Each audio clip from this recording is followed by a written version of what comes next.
নমস্কার বন্ধুরা, আপনারা দেখতে পাচ্ছেন সিটেট পরীক্ষার বাংলা প্রিভিয়াস ইয়ার কোয়েশ্চন পত্র আমরা নিয়েছি। তো আজকে আমরা প্রিভিয়াস ইয়ার কোয়েশ্চন পেপার একটি সলভ করব। এটা হচ্ছে কি ল্যাঙ্গুয়েজ ওয়ানের প্রশ্ন দেখতে পাচ্ছেন বাংলা ভাষার। তো এই প্রশ্নপত্রটা আগে আমি বলে দিই যে 14 ডিসেম্বর 2024 ইংরেজি লাস্ট যে আমাদের সিটেট পরীক্ষা হয়েছিল, এই পরীক্ষায় আমাদের বাংলা কী প্রশ্নপত্র এসেছিল, এই বাংলা প্রশ্নগুলো আমরা এবার দেখে নেব এবং অফিসিয়াল আনসার কি, তার কোন কোন প্রশ্ন সঠিক মেনেছে এবং এই প্রশ্নের সঠিক আনসার কি, সবগুলো ডিটেলস আমরা আলোচনা করব। টোটাল 30টি প্রশ্ন আলোচনা করব সম্পূর্ণ ক্লাসে আজকে আমরা। ঠিক আছে, একদম প্যাসেজ, কবিতা, তারপর প্যাডাগজি, সবগুলো একদম টোটাল কমপ্লিট প্রশ্ন আমরা এবারে দেখতে চলেছি অফিসিয়াল আনসার কির সাথে নিয়ে। আমার কাছে অফিসিয়াল আনসার কি রয়েছে, আমি অফিসিয়াল আনসার কির সঙ্গে মিলিয়ে আপনাদের আনসারগুলো বের করে দেখিয়ে দেব। তো প্রথমে আমরা দেখুন একটা প্যাসেজ রয়েছে আমাদের সম্মুখে। তো প্যাসেজ থেকে আমরা এবার এই প্রশ্নগুলো করব, দেখব। এবার দেখুন 1 নম্বর প্রশ্ন কি বলেছে, প্রজাপতির রঙিন বাহারি পাখনার রং তার কি কাজে লাগে? প্রজাপতির রঙিন বাহারি পাখনার রং তার কোন কাজে লাগে? শত্রুর হাত থেকে রক্ষা পেতে, রেশম তৈরি করতে, নাকি খাবার সংগ্রহ করতে, নাকি ফুলে ফুলে উড়ে বেড়াতে? তো এই প্রশ্নের কারেক্ট আনসার দেখতে গেলে আমাদেরকে যেতে হবে প্যাসেজে। তো প্যাসেজে গিয়ে আমরা একটু দেখে নিই। এবার দেখুন, প্রজাপতির মুড়ে রাখা ডানা নকশা এবং রং প্রায় এমন হয় যে সে অনায়াসে তার গাছের পাতা ও ফুলের সঙ্গে একেবারে মিশে থাকতে পারে। ঠিক আছে, এর জন্য উড়তে উড়তে হঠাৎ কোথাও বসে পড়লে তার শত্রু পাখিরা আর তাকে দেখতে পায় না। অর্থাৎ এই যে প্রজাপতির পাখির যেটা রংটা এই ধরনের রঙিন হওয়ার জন্য সে তার যে কোনো গাছের পাতায় সে বসে যেতে পারে এবং তার শত্রু পাখিরা তাকে আর দেখতে পায় না। সুতরাং এই প্রজাপতির যে রঙিন বাহারি পাখনার রং তার কোন কাজে লাগে? শত্রুর হাত থেকে রক্ষা পেতে। Option number 1 is the right answer. এখানে তারপর দেখুন আমরা পরবর্তী প্রশ্ন আমরা দেখি, প্রজাপতির কোন রূপটি উদ্ভিদ জগতের উপকারে আসে? পরাগ সংযোগকারী, রঙিন ডানার রকমারি নকশা, মধু শোষণকারী, নাকি ফসল অনিষ্টকারী? উদ্ভিদ জগতের উপকারে আসছে বলেছে, মানে ভালো কাজের জন্য। তার মানে দেখুন, প্রজাপতি ফুলে ফুলে উড়ে মধু খায় এবং সেই সুযোগে ফুলের পরাগ সংযোগে সহায়তা করে। এই সহায়তা করা মানে কি উপকার করে, তার মানে এখানে দেখুন ফুলের পরাগ সহযোগে অর্থাৎ পরাগ সংযোগকারী। অপশন নাম্বার 1 হবে এই ক্ষেত্রে কারেক্ট আনসার। এবং আমি বারবার বলছি এই আনসারগুলো কিন্তু অফিসিয়াল আনসার কির অনুযায়ী আমি আনসারগুলো প্রোভাইড করছি। তো 100% অথেন্টিক কারেক্ট আনসার, এগুলো আপনারা দেখে যান এবং আপকামিং দিনে আপনারা এই করেই প্র্যাকটিস করতে থাকুন, আপনাদের রেজাল্ট ভালো হবে। তাছাড়া আমাদের এই চ্যানেলে 100% এই যে প্রশ্নপত্র যেগুলো দেখাচ্ছি, এইগুলো যে প্যাডাগজি সেকশনটা আছে আমি দেখিয়ে দেবো আপনাদের। এখান থেকে আমাদের পুরো 99% বলতে পারি কমন এসেছে প্যাডাগজি। শুধু একটা প্রশ্ন যেটা আমরা করাইনি এবং এই সিস্টেমে নতুন এসেছিল, এই প্রশ্ন নতুন আসছে, বাকি সবগুলো আমরা করিয়েছি। আমাদের কমিউনিটি ট্যাবে গিয়ে দেখতে পারেন প্রিভিয়াস পরীক্ষার রেজাল্ট আউটের আগেই যখন পরীক্ষা হয়েছিল তখন আমরা পরীক্ষার প্রশ্নের সঙ্গে মিলিয়ে আমরা কমিউনিটি দিয়েছিলাম আমাদের প্রিভিয়াস ভিডিও এবং কী কী প্রশ্ন এসেছিল সেগুলো আমরা আদৌ ক্লাস করিয়েছি কিনা না, এই সবগুলো একদম স্ক্রিনশট করে আপনাদের এই ইউটিউব চ্যানেলে কমিউনিটিতে দেওয়া আছে, আপনারা দেখে নিন। ঠিক আছে, একদম 99% প্যাডাগজি কমন এসেছিল আমাদের দেওয়া থেকে। এবার দেখুন, নিচের কোন বিবৃতিটি প্রজাপতির ক্ষেত্রে প্রযোজ্য নয়? এই ক্ষেত্রে শুধু ডাইরেক্ট কারেক্ট আনসার যেটা, এটা আমি আপনাদের একটু বুঝিয়ে দিচ্ছি। এবার কোথায় রয়েছে, এই দেখুন, প্রজাপতি যখন মধু খায়, এই দেখুন একটি বেশ বড় শোষক নল তৈরি হয়েছে। এই নলটা কিন্তু গুটানো থাকে, কিন্তু খাবার সময় নলটা সোজা করে ফুলের মধ্যে ঢুকিয়ে দেয়। খাবার সময় কিন্তু যখন সে খাবার খায় তখন কিন্তু এই নলটা কিন্তু গুটানো থাকে না, খাবার সময় নলটা সোজা হয়ে ফুলের মধ্যে ঢুকে, আর যখন সে খাবার খায় না এই সময় নলটা গুটানো থাকে। এখানে কিন্তু কারেক্ট আনসারের পেচ রয়েছে। এখানে বলেছে নিচের কোনটা প্রযোজ্য নয়, তার মানে খাদ্য শোষক নলটি খাবার সময় গুটিয়ে থাকে। আরে খাদ্য শোষক নলটি খাবার সময় গুটিয়ে থাকে না, যখন খাবার খায় তখন খাদ্য শোষক নলটি সোজা হয়ে যায় এবং ফুলের মধ্যে ঢুকে যায় এবং মধু চুষে নেয়। সুতরাং এটা সত্য নয়, তার মানে এটা হবে কারেক্ট আনসার। তারপর দেখুন বলেছে পঞ্চাক্ষী শব্দের অর্থ কী? পঞ্চাক্ষী শব্দের অর্থ কী এখানে দেখুন দেওয়া আছে। পঞ্চাক্ষী মানে কি, অর্থাৎ অনেকগুলো ছোট ছোট চৌকের সমষ্টি। পঞ্জাকি শব্দের অর্থ হচ্ছে, এখানে দেখুন ডাইরেক্ট দেওয়া আছে, ছোট ছোট চৌকের সমষ্টি। সুতরাং এখানে আমরা দেখে নেব ছোট ছোট চৌকের সমষ্টি, ক্ষুদ্র অক্ষের সমষ্টি, এটা হবে কারেক্ট আনসার। ঠিক আছে, তারপর দেখুন নেক্সট প্রশ্ন, কোয়েশ্চন নাম্বার 95 কি বলেছে, নিচের বিবৃতিগুলো পড়ুন এবং সঠিক উত্তর নির্বাচন করুন। আচ্ছা পড়ি। এই আঁশগুলি রঙিন আর এগুলির জন্য প্রজাপতির ডানার এত বাহার। প্রজাপতি মধু লুটে ডানা মেলে উড়ে যায়। 1 নম্বর যৌগিক বাক্য, 2 নম্বর এটা বাক্য পরিবর্তনের কথা বলেছে। ঠিক আছে, বাক্য, তো বাক্য তো আপনারা জানেনই, আর কি বলবো আপনাদের। কোয়েশ্চন নাম্বার 95, এই সরল বাক্য জটিল বাক্য অনেক ক্লাস হয়েছে। এই আঁশগুলি রঙিন, এটা একটা বাক্য। এগুলির জন্য প্রজাপতির ডানার এত বাহার, দুটা বাক্য। মধ্যখানে আর নামক অব্যয় দিয়ে কানেক্ট করেছে, তার মানে এটা হচ্ছে যৌগিক বাক্য। এটা হচ্ছে কি বাক্য ভাই? যৌগিক বাক্য। দুটা বাক্যকে একটা শব্দ দিয়ে বা একটা অব্যয় দিয়ে কানেক্ট করা হচ্ছে, দ্যাট ইজ কল যৌগিক বাক্য। আর প্রজাপতি মধু লুটে ডানা মেলে যায়, এটা কোনো কিছু ভেজাল নাই, দ্যাট ইজ কল 1 নম্বর। 2 নম্বরটা সরল বাক্য। তো 1 নম্বরটা যৌগিক বাক্য, 2 নম্বরটা সরল বাক্য, এটা হচ্ছে কারেক্ট আনসার। বাকি এগুলো আমাদের দেখতে হচ্ছে না। ঠিক আছে, তারপর দেখি, ডানা তুলে বসে থাকা প্রজাপতি ডানাগুলিকে কিসের সঙ্গে তুলনা করা হয়েছে? চিত্রিত নকশার সাথে, ফুলের সাথে, নৌকার পালের সাথে, নাকি পাতার সাথে? তো ডানা তুলে বসে থাকা প্রজাপতি ডানাগুলিকে কিসের সঙ্গে তুলনা করা হয়েছে? এই দেখুন এখানে কি এখানটায় খাড়াভাবে তুলে দেয় নৌকার পালের মতো করে। তো এই যে প্রজাপতি যখন কোথাও বসে তার ডানাগুলি মুড়ে পিঠের উপর খাড়াভাবে তুলে দেয় নৌকার পালের মতো করে। তো প্রজাপতির পাখনাগুলা কার সঙ্গে তুলনা করা হচ্ছে? নৌকার পালের সঙ্গে তুলনা করা হয়েছে। সুতরাং এই ক্ষেত্রে কারেক্ট আনসার হবে কি? নৌকার পালের সাথে। প্রজাপতির ডানাগুলোকে কার সঙ্গে তুলনা করা হয়েছে? নৌকার পালের সাথে।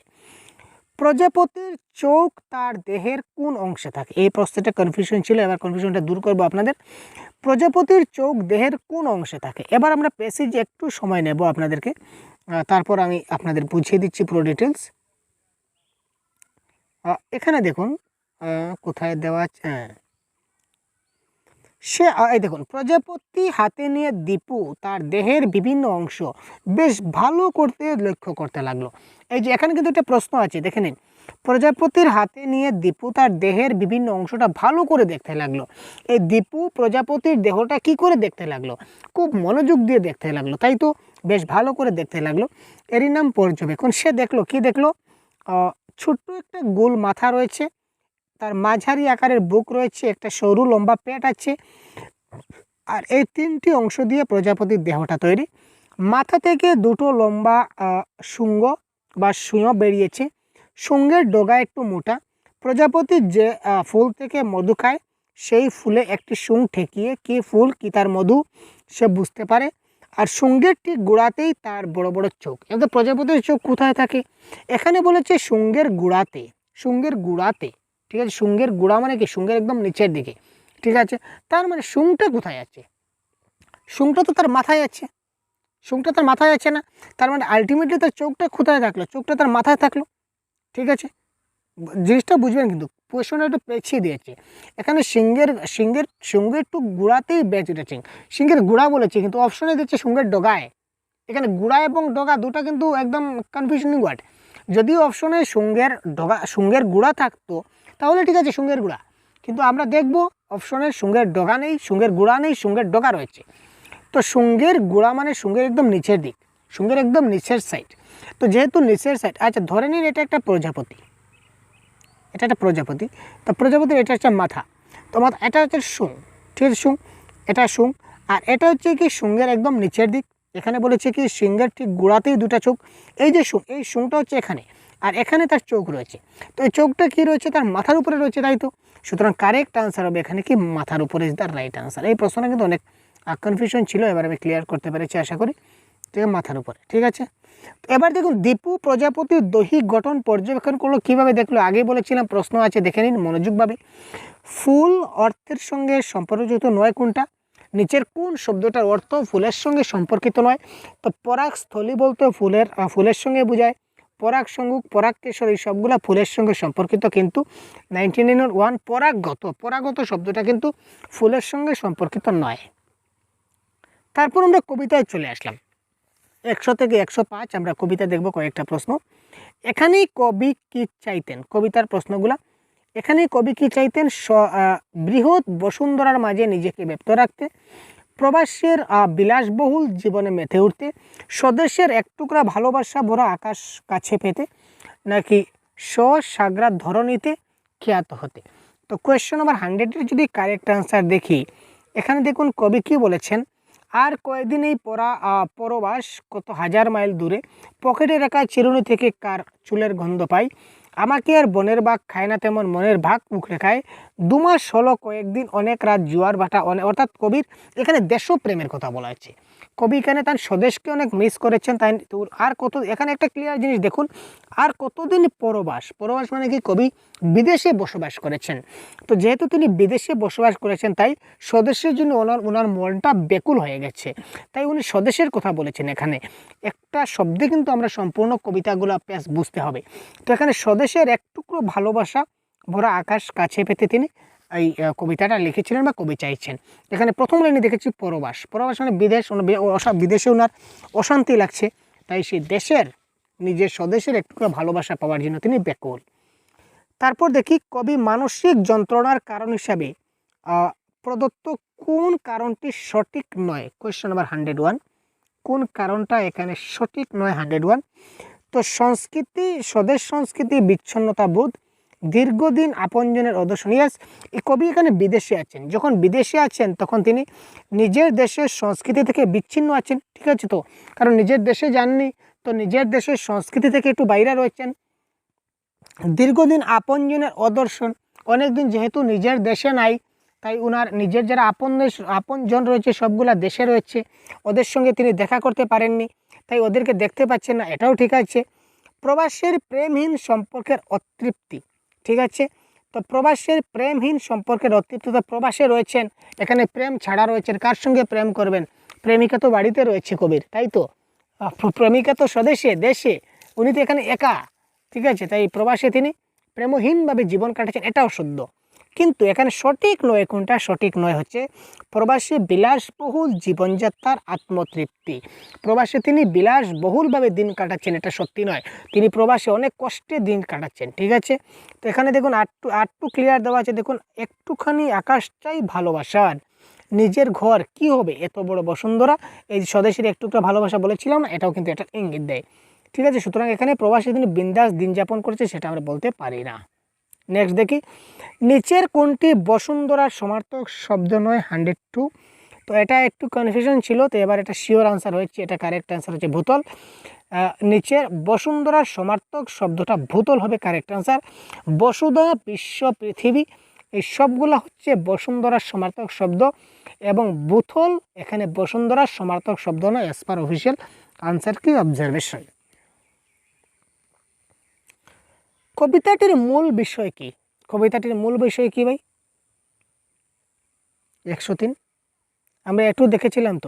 তো প্রবাসবাসের মানসিক যন্ত্রণা, এক লাইনে দেখেছিলাম যে প্রবাসবাসে কবি মানসিক যন্ত্রণায় ভুগেছিলেন। এই যে দেখুন, সহ্য করা কঠিন এ পরবাস, এখানে একটা লাইন দেখুন, সহ্য করা কঠিন এ পরবাস, অর্থাৎ তিনি পরবাস সহ্য করতে পারছেন না, অর্থাৎ তিনি বিদেশ অর্থাৎ প্রবাসবাসের তিনি কি করছেন, মানসিক যন্ত্রণা ভোগ করছেন। সুতরাং এটা কারেক্ট অ্যান্সার। পরবাস কি পদ, ক্রিয়া, অব্যয়, বিশেষ্য নাকি বিশেষণ, 104। তো এটা কারেক্ট অ্যান্সার হবে পরবাস 104। যদি দেখি তাহলে পরবাস এটা একটা বিশেষ্য পদ, এটা হচ্ছে একটা নাউন, ঠিক আছে। 105, সংজ্ঞা শব্দটির দ্বারা এখানে কি বোঝানো হয়েছে, কোয়েশ্চেন নাম্বার 105। একটু দেখি তো কোনো ক্লু পাই কিনা না। 105 সংজ্ঞা,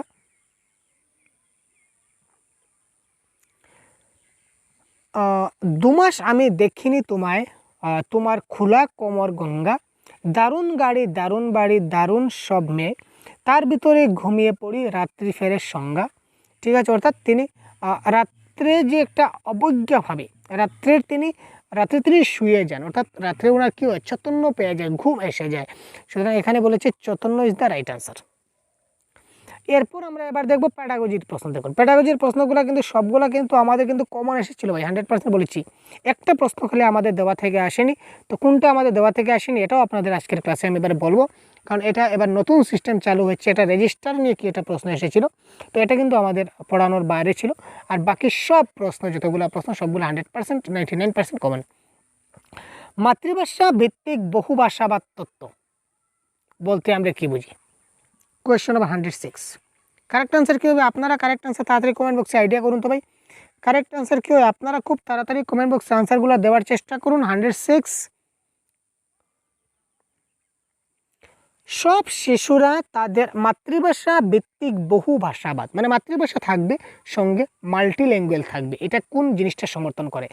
সব শিশুরাই তাদের বিদ্যালয় কার্য শুরু করে ইংরেজি মাধ্যমে। ও মাই গড, ওয়াও! সব শিশুরা ইংরেজি মাধ্যমে বিদ্যালয় শুরু করে, কেটে দিন। সব শিশুরা প্রথমে হিন্দি ভাষা পড়ে, আরে ভাই আমি বাংলা পড়ে বড় হলাম আর এখন হিন্দি কোথা থেকে চলে আসলো, কেটে দিন। সব শিশুরাই তাদের বিদ্যালয় কার্য শুরু করে রাজ্যের ভাষার মাধ্যমে, তার মানে আমি বর্তমানে আসামে আছি, আমার আসামের রাজ্যিক ভাষা হচ্ছে অসমিয়া, তার মানে কি আমি আসামিজ দিয়ে কি আমার পড়াশোনা শুরু করি নাকি? মোটেই না, আমি তো বাংলা দিয়ে শুরু করেছিলাম, এটা ক্যান্সেল। তো আলটিমেটলি কারেক্ট আনসার তিনটা অপশন কেটে দিল, এলিমিনেশন মেথড আমি অ্যাপ্লাইলাম, option number 3 correct. Option number 3তে কী লেখা আছে সেটা আমি পড়লামই না, কিন্তু কারেক্ট আনসার হলো। তিনটা অপশন যেহেতু কেটে গেল, তার মানে একটা তো বাজবে রে ভাই, আর যেটা বাজবে সেটাই তো কারেক্ট আনসার হবে, আর কি ভাবছেন ভাই? তো দেখে নিই আমরা, অপশনগুলো জানার প্রয়োজন আছে তো, পরবর্তী সময় আমাদের এক্সামে কাজে লাগবে, তাই তো। সব শিশুরাই তাদের বিদ্যালয় কার্য শুরু করে তাদের মাতৃভাষা বা গৃহভাষার মাধ্যমে। বড়িয়া কোয়েশ্চন। মাতৃভাষা ভিত্তিক বহু ভাষা বা তথ্য, মানে বহু ভাষা আমরা আরও অন্য ভাষা শিখব, কিন্তু আমরা বিদ্যালয়ে কার্য শুরু করব, অর্থাৎ প্রাথমিক স্তর বা প্রাক প্রাথমিক স্তরের শিশুদেরকে আমরা কি করব?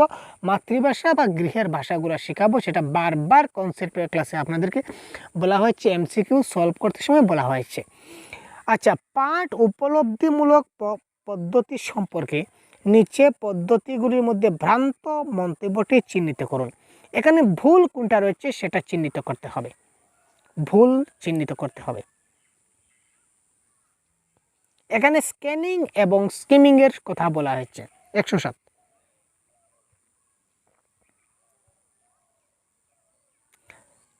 আলতো পাঠ পুনর্বিচারের জন্য উপযুক্ত এবং পুঙ্খানুপুঙ্খ পাঠ কোনো বিশেষ প্রশ্নর উত্তরদানে অধিক সহায়ক। আলতো পাঠ মানে কি? স্কিমিং মানে আমি পাতলা পাতলা পড়ে গেলাম, আলতো পাঠ মানে কি ভাই? স্কিমিং মানে আমি পাতলা পাতলা পড়ে গেলাম, মোটামুটি একটা পড়লাম, বুঝলাম বা শেষ, পূর্ণ বিচারের জন্য উপযুক্ত। আর পুঙ্খানুপুঙ্খ পাঠ মানে স্ক্যানিং করা, তো স্ক্যানিং করলে আমি একটা বিশেষ প্রশ্নের উত্তর দিতে আমি সক্ষম হই। কারণ মানে কি, আমি তো খুঁজছি এই প্রশ্নটা, আরে তুমি পেপারে কাটিংটা পড়ছো, দেখো তো আমার সম্বন্ধে কি লিখেছে, ঠিক আছে? তো আমি যেহেতু সম্পূর্ণ পেপারের মধ্যে ওই ব্যক্তিটির কথা খুঁজছি, তার মানে ব্যক্তিটিকে বলতেই পারবো তো যে ভাই আপনার কথাটাই বলেছে, ঠিক আছে? আর যদি পেপার পড়ি সম্পূর্ণ, আমি যদি স্কিমিংয়ের মাধ্যমে যদি পেপারটা পড়ি, আচ্ছা পেপারে কী দিয়েছিল রে?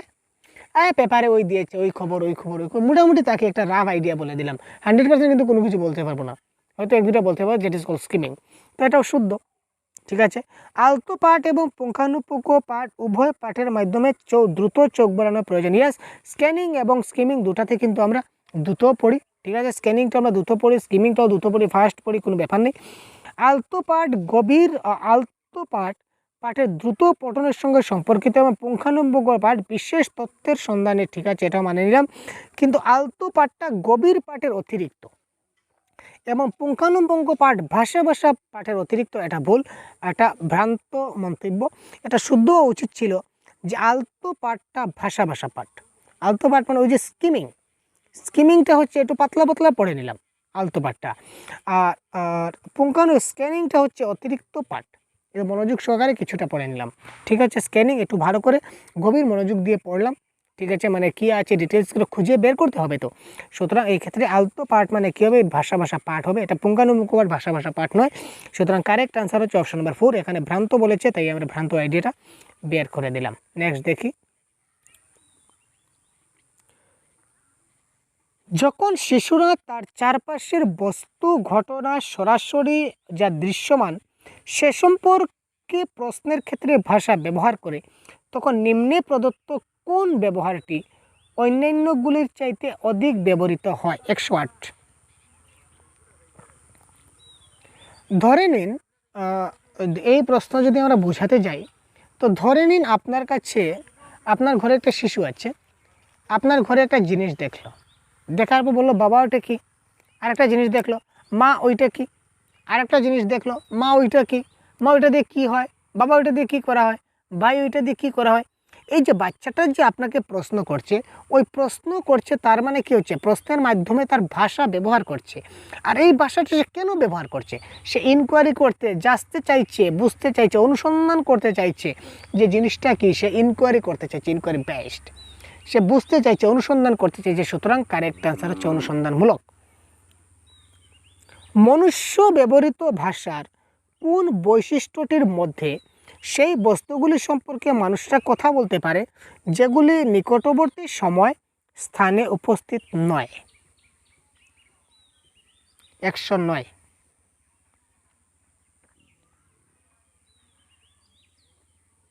আমি এখানে নেই, একটা জিনিস বুঝুন, মানুষ্য ব্যবহৃত ভাষার, মানুষরা ব্যবহার করে যে ভাষা, এই ভাষার বৈশিষ্ট্যগুলির মধ্যে বৈশিষ্ট্যগুলির জন্য সেই বস্তুগুলি সম্পর্কে মানুষরা কথা বলতে পারে যেগুলি নিকটবর্তী সময়ে বা স্থানে উপস্থিত হয়। যেন আমি এখানে নেই, আমি এখানে অনুপস্থিত, আপনারা দুজন আমার কথা বলছেন, ঠিক আছে।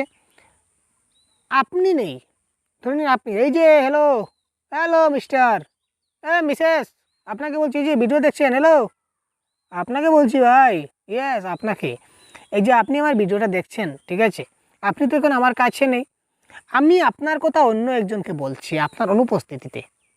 তো এই বৈশিষ্ট্যটাকে কি বলা হবে? এটাকে বলা হবে ডিসপ্লেসমেন্ট, স্থানচ্যুতি। আপনি এখানে নেই কিন্তু আমি আপনার কথা বলেছি, এটাকে বলা হয় ডিসপ্লেসমেন্ট, ঠিক আছে ভাই। নেক্সট দেখি, নিচের কোন দক্ষতাটি উপলব্ধিমূলক পঠন হিসাবে বিবেচিত নয়? উপলব্ধিমূলক পঠন হিসাবে বিবেচিত নয় নিচের কোনটা? 110।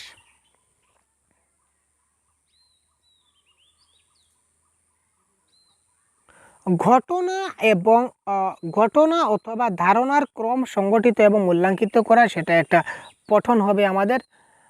একটি এখন পর্যন্ত পঠিত পাঠের মনোগত সংযোগীকরণ, যা যা পড়তে পেরেছি সবগুলা যদি মনোযোগ অর্থাৎ মনে রাখতে পারি, সেটা আমার পঠন, অর্থাৎ রিডিং উইথ আন্ডারস্ট্যান্ডিং করতে হবে।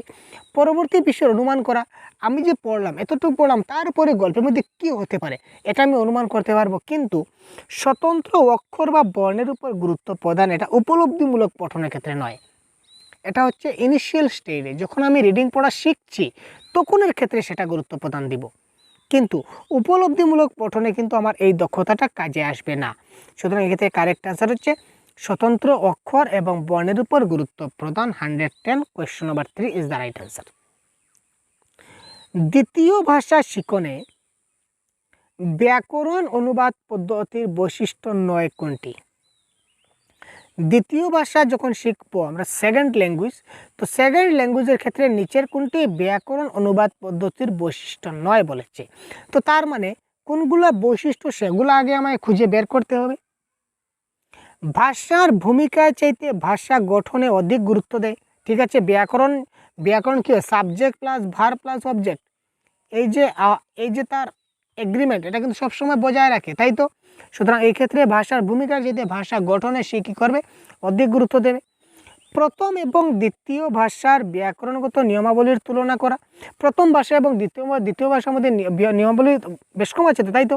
কেমন বেশ কম আমি বলে দেই। যদি আমি বাংলায় বলি, প্রথম ভাষা হচ্ছে আমার বাংলা, বাংলায় যদি বলি যে আমি ভাত খাই, আমি ভাত খাই, প্রথমে সাবজেক্ট হবে, তারপর অবজেক্ট হবে, তারপর ভার্ব হবে।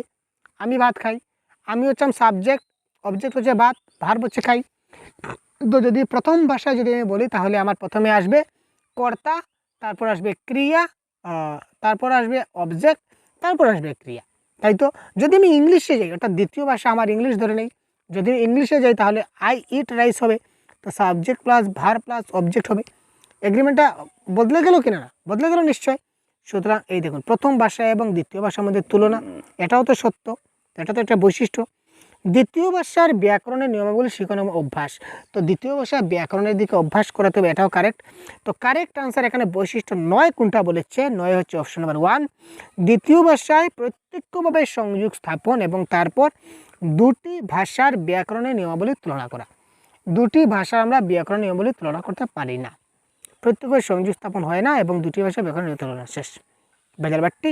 নেক্সট কোয়েশ্চেন আমরা দেখি, ক্লিয়ারলি বুঝতে পারলাম। এবার পরবর্তী প্রশ্ন, যদি সমস্যা হয় তাহলে অবশ্যই কমেন্ট বক্সে জানাবেন কিন্তু ভাই। এবং আজকে শেষ নয়, পরবর্তীতে আমরা এই প্রশ্ন নিয়ে আরও ডিসকাস করব, পুরো ডিটেলসে আলোচনা করব। প্রত্যেকটা প্রশ্ন ধরে ধরে টপিক নিয়ে নিয়ে এক একটা প্রশ্ন নিয়ে এক একটা টপিক আমরা আলোচনা করব, যাতে করে প্রত্যেকটা বিষয় আপনাদের ক্লিয়ার হয়ে যায়। শুধু সাথে থাকুন। একজন শিক্ষিকা তার দেওয়া একটি অভিজ্ঞতা ভিত্তিক প্রশ্নের উত্তর ছাত্ররা কিভাবে দেবে এবং উত্তর লেখার সময় কিভাবে চিন্তা করবে সে সম্পর্কে তাদের প্রতিক্রিয়া জিজ্ঞাসা করবেন। এটি কিসের উদাহরণ? Question number 112। একজন শিক্ষিকা তার দেওয়া একটা অভিজ্ঞতা ভিত্তিক প্রশ্নের উত্তর ছাত্ররা, একজন শিক্ষিকা কি করলেন, একটা শিক্ষিকা একজন ছাত্র যখন তার অভিজ্ঞতা ভিত্তিক উত্তর দেবে তখন উত্তরটা লেখার সময় কিভাবে চিন্তা করবে সে সম্পর্কে তাদের প্রতিক্রিয়া যখন আমরা জিজ্ঞাসা করব, এটা যে আমি তোমাকে যে অভিজ্ঞতা দিয়েছিলাম, তোমাকে যে জিনিসগুলো বলেছিলাম তোমার মনে আছে তো? যদি কেউ জিজ্ঞাসা করে বা যদি লিখো তাহলে কি করে লিখবে? তো এই যে সময়টা বা এই যে চিন্তনটা, এটাকে আমরা কি বলতে পারি? 112 নম্বর প্রশ্ন। তো এটাকে আমরা বলবো মেটাকগনিশন। এই দেখুন ভাইগোটস্কি চলে আসলো, ভাইগোটস্কি চলে আসলো ভাই। নিম্নে প্রদত্ত ক্রেশনের তথ্য প্রকল্পগুলির কোনটি ভাইগোটস্কির জেটপিডির সদৃশ? তো আমাদের বাংলা ভাষাতেও কিন্তু ভাইগোটস্কি লাগবে, তারপর পিয়াজে লাগবে, নম চমস্কি লাগবে। এই তিনজন আমাদেরকে জানতেই হবে, আর জানি বা না জানি আমাদের পিয়াগেট, ভাইগোটস্কি এবং নম চমস্কি এই তিনজনকে আমাদের কিন্তু জানতেই হবে, সেটা মাথায় রাখুন। তো এই ক্ষেত্রে কারেক্ট আনসার হবে কোনটি হবে ভাই? একটু বলুন তো। 113 জেটপিডি হচ্ছে ইনপুট হাইপোথেসিস। জেটপিডি কী করে? যৌন প্রক্সিমাল ডেভেলপমেন্টে কী করে? যখন আমি পারি না, যখন আমি পারবো না, তখন এই জেটপিডি কী করে? আমাকে সাহায্য করে দেয়, আমাকে পারতে সাহায্য করে দেয়, একটু হেল্প করে দেয়, কেউ হেল্প নিলে আমি পেরে দিই। ঠিক আছে, সেটাই তো। তো ইনপুট হাইপোথেসিস মানে এটাই। একটু সমস্যা হচ্ছে যেখানে একটু তথ্য যদি একটু অন্তর্ভুক্তি করে দিই তাহলে কিন্তু কাজটা হয়ে যায়। সুতরাং কারেক্ট আনসার হচ্ছে অপশন নাম্বার 3। কামিন্সের পারস্পরিক নির্ভরশীল তথ্য অনুযায়ী নিচের কোনগুলি একে অপরের উপর পরস্পর নির্ভরশীল? Question number 114। তো এটা কারেক্ট আনসার হবে প্রথম এবং দ্বিতীয় ভাষার জ্ঞানাত্মক শিক্ষামূলক দক্ষতা।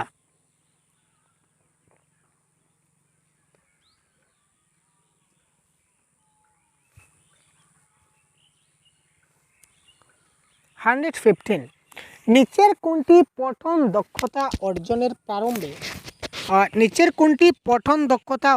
প্রারম্ভে অক্ষর এবং বর্ণমালার পরিবর্তে শব্দ ও ছোট গল্পসমূহ পাঠের ব্যবহারকে যুক্তিসম্মত মনে করে না? প্রশ্নটা আবার পড়ি। নিচের কোন পঠন দক্ষতা, নিচের সবগুলো কিন্তু পঠন দক্ষতা, তো কোন পঠন দক্ষতাটা অর্জনের শুরুতে অক্ষর এবং বর্ণমালার পরিবর্তে আমরা যদি শব্দ এবং ছোট গল্প ব্যবহার করি তাহলে এটাকে যুক্তিসম্মত মনে করে না?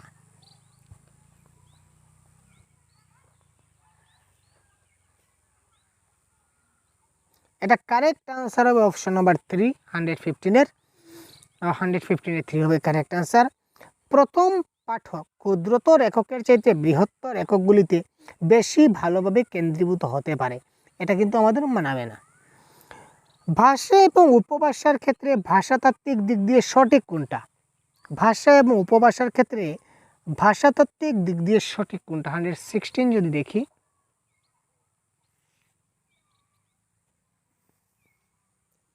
ভাষা এবং উপভাষার মধ্যে একটা সুনির্দিষ্ট ভাষাতাত্ত্বিক কোনো পার্থক্য নাই, ভাষাতাত্ত্বিক কোনো পার্থক্য নাই। ঠিক আছে, লিপি ভাষা এবং উপভাষার ক্ষেত্রে কোনো সুনির্দিষ্ট ভাষাতাত্ত্বিক পার্থক্য নেই। এটা হচ্ছে ভাষা উপভাষার মধ্যে সঠিক কারেক্ট আনসার।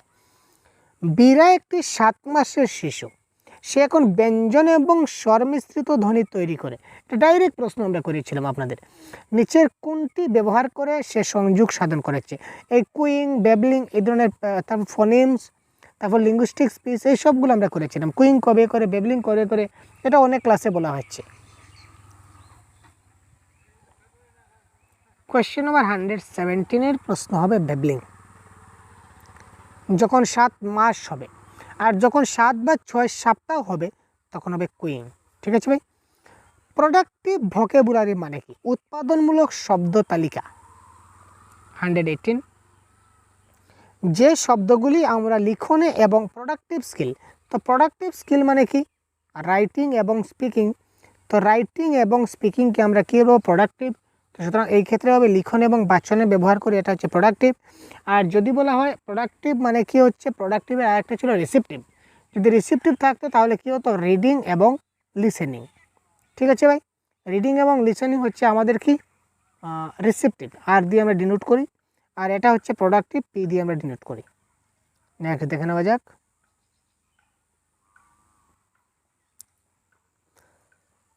কোনটি নিচের কোনটি ভাষা অর্জন যন্ত্রের ধারণার সাহায্যে ব্যাখ্যা করা হয়নি? নিচের কোনটি ভাষা অর্জন যন্ত্র বা এলইডির সাহায্যে ব্যাখ্যা করা হয়নি? Question number 119। ভাষাতাত্ত্বিক বহিঃপ্রকাশ, সেটা এলইডিতে লাগবে। ভাষা ব্যবহার করবে, এলইডি লাগবে। এলইডি মানে কি? ল্যাঙ্গুয়েজ একুইশন, যেটা শিশুরা জন্মকালে জন্মসূত্রে যেটা পায় অ্যাজ পার অবজারভেশন বা অ্যাকর্ডিং টু নর্ম চমস্কি হিসেবে বলতে পারি যে এলইডি মানে কি? শিশুরা জন্মসূত্রে তাদের মধ্যে ডিভাইস থাকে যেটাকে বলা হয় এলইডি। তো এটা ভাষাতাত্ত্বিক বহিঃপ্রকাশের একটা অংশ। ঠিক আছে, বুঝতে পারলাম। প্রথম ভাষা শিখছে, 4-5 বছরের সংক্ষিপ্ত সময়কালে শিশুরা ভাষা অর্জন। ঠিক আছে, কিন্তু অলঙ্কৃত ভাষা শিখে। অলঙ্কৃত ভাষার সঙ্গে কিন্তু এলইডির কোনো সম্পর্ক নেই। সুতরাং কারেক্ট আনসার অলঙ্কৃত ভাষা। 119। 120 এবং আজকের লাস্ট কোয়েশ্চন। একটি সমভাষী জনজাতির মধ্যে লক্ষ্য করা যায় যে দুটি ভিন্ন ভিন্ন সামাজিক অর্থনৈতিক দলগুলির বক্তাদের স্বয়ের উচ্চারণ পৃথক। একটা সমভাষী জনজাতি রয়েছে, সমান ভাষাভাষী জনজাতি। ঠিক আছে, কিছু ব্যক্তি রয়েছে, দুটি ভিন্ন ভিন্ন সামাজিক অর্থনৈতিক দুটা দল রয়েছে। তাদের এক দলে কী করে এই স্বয়ের উচ্চারণ একভাবে করে, আরেক দলে এই স্বয়ের উচ্চারণ, অর্থাৎ দুটা যে জনজাতি আমরা বলতে পারি, দুটো উপজাতি, তো দুই উপজাতি কিন্তু স্বয়ের উচ্চারণটা দুইভাবে করে এক কথায়, বা ভিন্ন জনজাতিরা ভিন্নভাবে স্বয়ের উচ্চারণ করে। এটার মূল কারণ কি, বা এটা কিসের উদাহরণ যদি বলি, তাহলে এটা কারেক্ট আনসার হবে সমাজ সম্পর্কিত ভাষাতাত্ত্বিক যে বৈচিত্র্য রয়েছে, ভাষাতাত্ত্বিক বৈশিষ্ট্য। প্রত্যেকটা সমাজের এক একটা ভাষাতাত্ত্বিক বৈচিত্র্য আছে, একটা বৈশিষ্ট্য আছে, যার কারণে এই উচ্চারণগুলো ব্যতিক্রম হয়। সুতরাং কারেক্ট আনসার হচ্ছে অপশন নাম্বার 3। তো এই ছিল আমাদের আজকের প্রশ্ন। আজকে আমরা আলোচনা করলাম 14 ডিসেম্বর 2024 পেপার 1-এর ল্যাঙ্গুয়েজ 1-এর প্রশ্ন। পেপার 1-এর ল্যাঙ্গুয়েজ 1-এর সবগুলো প্রশ্ন আমরা ডিসকাস করলাম। 30টা প্রশ্ন 14 ডিসেম্বর 2025 হয়ে যাওয়া প্রশ্নপত্র। তো পরবর্তীতে আমরা আরও এই ধরনের অন্যান্য ক্লাস নিয়ে আসবো আপনাদের সঙ্গে। সাথে থাকবেন, ভালো থাকবেন, সঙ্গে থাকবেন। ধন্যবাদ।